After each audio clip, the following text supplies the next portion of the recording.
Thank you, Martin Luther King Legacy Committee, Mount Vernon University, Kenyon College, and all of you for the great honor of being invited to speak about racial reconciliation through the lens of Dr. King's legacy.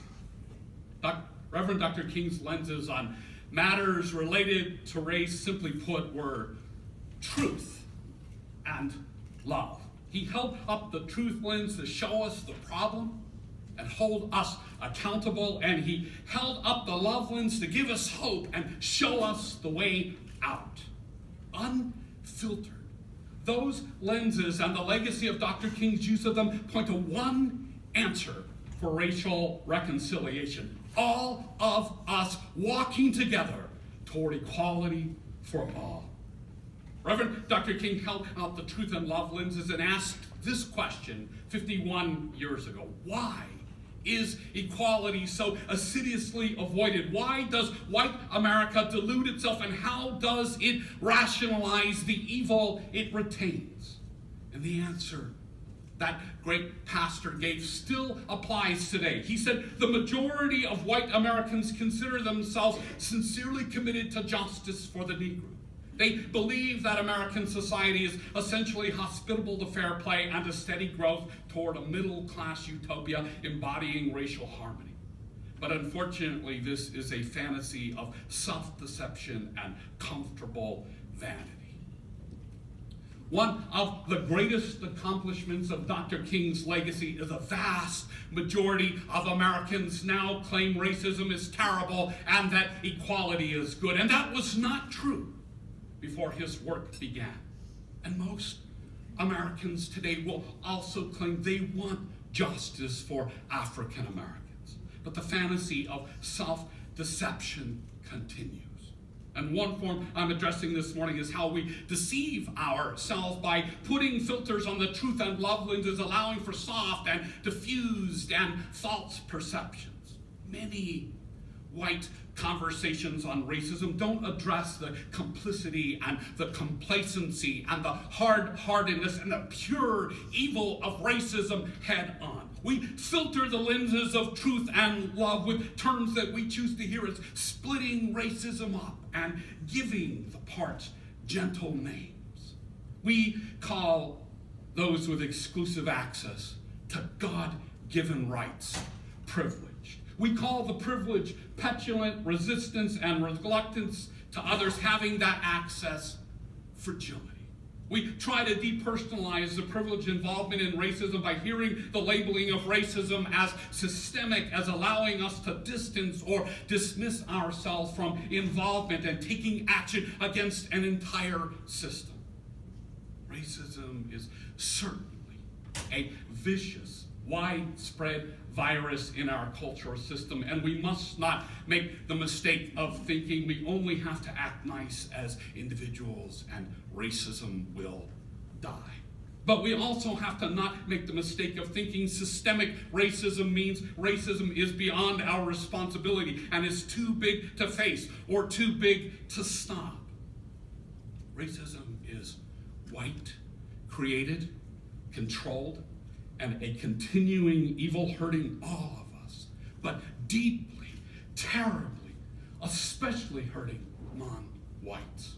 We must be careful not to dismiss or distance ourselves from systemic racism by thinking we are not a part of the system, not a part of the problem, not a part of the solution.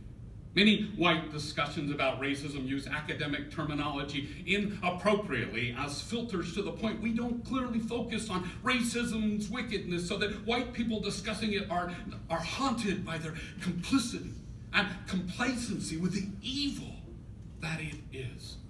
We end up filtering racism with niceties, but not one bit of racism is nice or distant or dismissible. It is a horrible, thriving evil. And perhaps the worst part of the filters we hold over Dr. King's lenses is that they misdirect attention from the pressing horrors of what the lack of equal access to rights means for non-whites still today. Racism means oppression or the threat of it in every area of life, liberty, and the pursuit of happiness. Racism means inequality in dealing with authorities, employment, businesses, housing, schools, medicine, economics, and justice. Racism means mistreatment by whites, being uncaring or rude or violent in every imaginable location of our lives. Our streets, schools, parks, businesses, airwaves, social media, workplaces, political bodies, and justices. Racism means harms, deep harms to many Americans, affecting generations deprived of opportunities and economic legacies, generations inflicted with injustices and traumas that whites with rights have caused and allow to exist. By labeling white benefactors of racism privileged, and their petulance, fragility, and racism systemic, we've created a means to deceitfully soften and diffuse the reality of racism, creating excuses and confusion that can cause whites to claim, I'm not privileged, I'm not fragile, there's nothing I can do about the system. Sadly, we still play to the fantasy of self-deception and comfortable vanity that Dr. King noted a half a century ago. Much of America is comfortable with the idea that there are real anthropological differences based on race. A great many Americans seem at ease with the notion that all members of a race possess characteristics of the race, especially so as to distinguish it as inferior or superior to another race or races.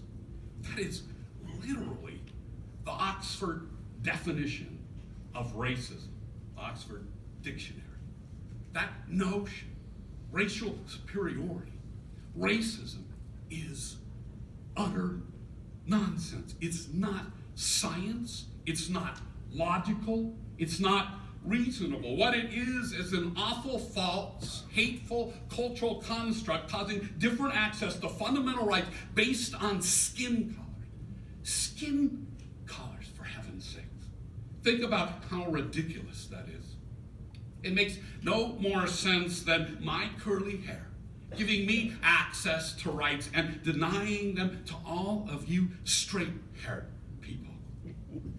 Reverend Dr. King held the truth on love lenses up to the notion of racism, and he observed, the idea of an inferior or superior race has been refuted by the best evidence of the science of anthropology. Great anthropologists agree that although there may be inferior and superior individuals within all races, there is no superior or inferior race. In the final analysis, the problem of race is not a political, but a moral issue. And Dr. King, of course, was right. This is a moral issue. Mount Vernon Nazarene University and Kenyon were founded as Christian college. I am a Christian minister. Many of you are Christians. Christianity is a moral compass for many of us. And here's what the greatest American Christian minister to ever live, Reverend Dr. Martin Luther King Jr., showed us through the truth and love lenses. He said in this short quote, Christianity repudiates racism. Numerous people in the North and the South still believe that the affirmation all men are created equal means all white men are created equal. We can hear Dr. King's brilliance in those few short words. He merges our secular and our Christian moral compasses and shows they point in the same direction, a desire for equal access to well-being for all. That's what all are created equal and endowed with rights leads to. That is what love your neighbor as yourself and do to others what you want done to yourself leads to. That's the moral anchor for all religions and many nations. And Christians, including Reverend King, called that anchor love. And Reverend King held up the love lens to show the way out of the hate and the violence of racism. He showed us the loving way of walking together toward equality, toward racial reconciliation. And love in our Bibles means the desire for the well-being of others. And Reverend Dr. King always urged love as the means to achieve equality and reconciliation. And with love, he sought justice. And justice in the Bible means getting that which is due. And what is due is what love desires: well-being. To put it secularly, everyone is entitled to equal access to life, liberty, and the pursuit of happiness, the necessities of well-being. For whites, well-being in America includes access to quality education, employment, and housing, fair and unfearful treatment by authorities and businesses, and having white children seen as children and their needs being of paramount community concern. That's not true for non-whites and their children. Non-whites do not have an identical access to those things. Love and justice and fairness and access to well-being are biblical morals, but Reverend King made sure to point out the secular equivalents. Our nation's claim that all are entitled to equality, to ensure liberty and justice for all. Reverend King held up the unfiltered truth lens to show us the problem and to hold us accountable. And he held up the love lens to give us hope and to show us the way out.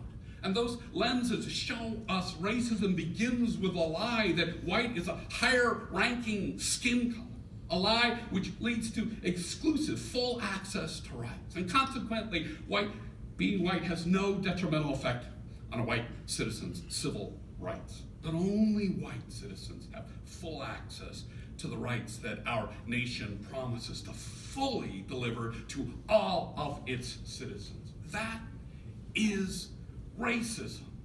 But even well-meaning white discussion gently filter that horrid truth by calling it white privilege. And I understand that term is used in anti-racism circles, and I mean no disrespect to those who use it properly, but too often whites hear to me elite entitlement. And they know the rights they have are due to everyone. So they ironically feel non-elite and not specially entitled and bristle at the notion. And in that sense, they are correct. God-given rights are not a privilege to get or have access to. They are God-given. Those promised rights are not a privilege to have and to hold. They are what is due to absolutely everyone. Point the unfiltered truth on love lenses at the Declaration of Independence, and we find these truths are self-evident, that all are created equal, that they are endowed by their Creator with certain unalienable rights, that among them are life and liberty and the pursuit of happiness. And those enumerated God-given rights are not our nation's to promise to people or privilege some to hold. They are our nation's obligation to fully and fairly deliver to all of its citizens, not just those with white skin. Dr. King's point over and over and over again was that morally we are obligated by faith and law and love and truth to provide equal access to those rights. But there remains a prevalent white prejudice that ensures identical access to rights to whites only. It is not white privilege, it's white failure at moral obligations. It's not white privilege, it's white lack love. It's not white privilege, it's white denial and deceit. It is not white privilege, it is an unloving moral sacrilege against our Creator's wishes and design and our nation's founding promises. The truth be told, racism continuation in our nation is as un-Christian and un-American as it is unloving and unjust. There are whites who negatively respond in varying degrees to non-whites seeking and having identical access to rights that whites have. And Dr. King called it white backlash and noted it was for the most part powered by petulance rather than principle. And we filter this truth by softening it. The spectrum of white people's negative responses we call white fragility. But it's not about white fragility. It's about whites' unloving, petulant responses to our founders' ideals that all citizens be provided equal access to God-given rights. It's about racism notion of white superiority not being stopped and being played out and maintained. White supremacy may be the calling card out loud of Nazis, but it is also built into the system that we let our nation maintain. You see, truthfully, many whites like whites in charge, believe whites should be in charge, put whites in charge, and take steps to keep whites in charge. And many speak or act disparagingly toward people of color, even nations with people of color. Politicians and voters ignore our moral obligation and our nation's founding principles, giving them back seat to god-awful, immoral, unprincipled racism. It's not about white fragility. It's about whites who are power hungry, jealous, protective, or just plain mean about sharing access to rights, and so respond with varying degrees of denial, distress, disrespect, anger, and violence. It's not about fragility. It's about selfishness. It's about lack of love. Biblically, we'd say it's hard-heartedness. The truth we must face is that white citizens are provided access to everyone's God-given rights, but a goodly many of those citizens are hard-hearted about even discussing, let alone making sure we provide that same access to everyone. This has got to stop. Reconciliation of the races begins, and racism ends with white Americans who perpetuate and benefit from racism. Stop it. Stop it by becoming better informed, educating ourselves and others about racism. Stop it by acknowledging racism exists, it's awful, and we are a part of it. Stop it by acknowledging our mistakes and working to fix them. Stop it by going out of the way to get to know and befriend people who have a different skin color than our own. Stop it by listening to people of color, validating their experiences of racism and amplifying their voices so that others listen. Stop it by standing up and opposing racism when we see it. Stop it by never honoring symbols of racism or the men who made their fame supporting it. Stop it by supporting those who are working to overcome racism. Stop it by grasping the idea that if all lives matter, then Black Lives Matter is ipso facto a truth, and we need to act like it. We can stop racism. We can stop it by actively taking steps and joining the walk toward equality and racial reconciliation. Martin Luther King Jr. stoked love. He gave us hope. He aimed us toward peace and reconciliation. He based his efforts on both our nation's and our religion's sacred words, which are truth and love lenses. Reverend King had a remarkable gift for making us face truth and love. His brilliant thoughts and words, his powerful voice, his peaceful action, his courageous life, and the truth and love he showed us dynamically resonate still on this, the dawn of the 50th year of his tragic death. Dr. King can still make us turn and face truth and love. That is a remarkable legacy. Any thoughtful American willing to turn and face truth and love has to admit the morally repugnant evil of racism exists and must grasp our obligation to make it a priority to end its existence and redress all the harms that it has caused to our fellow Americans. All thoughtful Americans must join God's rainbow of people on the walk toward equality so that one day we will all have identical access to the rights that whites presently enjoy. And the purpose of that walk, to quote Reverend Dr. King, is that this nation will rise up, live out the true meaning of its creed. We hold these truths to be self-evident, that all men are created equal, And that is, of course, how the famous dream part of his I Have a Dream speech began. There's a part of that amazing speech that we often overlook. It occurs not long before Dr. King begins that magnificent, soaring, poetic words that outline the dream. It is the part earlier that starts with Dr. King noting the loving truth that white people's destiny is tied up with black people's destiny, that their freedom is inextricably bound to our freedom, and that we cannot walk alone. And then Dr. King details the loving walk we must take hand in hand to reach the reconciliation of the races, that beautiful dream that he described. I'm going to close by reading aloud a short, powerful, earlier part of Dr. King's speech, is walking to reconciliation words. And as we hear them, keep in mind, we must take this walk together.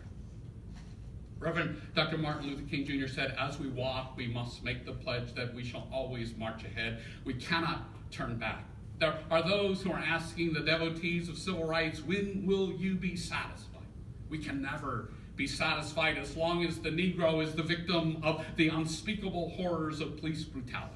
We can never be satisfied as long as our bodies, heavy with the fatigue of travel, cannot gain lodging in the motels of the highways and the hotels of the cities. We cannot be satisfied as long as the Negro's basic mobility is from a smaller ghetto to a larger. We cannot be satisfied as long as our children are stripped of their selfhood and robbed of their dignity by signs stating for whites only. We cannot be satisfied as long as a Negro in Mississippi cannot vote and a Negro in New York believes he has nothing for which to vote. No, we are not satisfied, and we will not be satisfied until justice rolls down like waters and righteousness like a mighty stream. May we talk the talk and walk the walk hand in hand, so that we shall overcome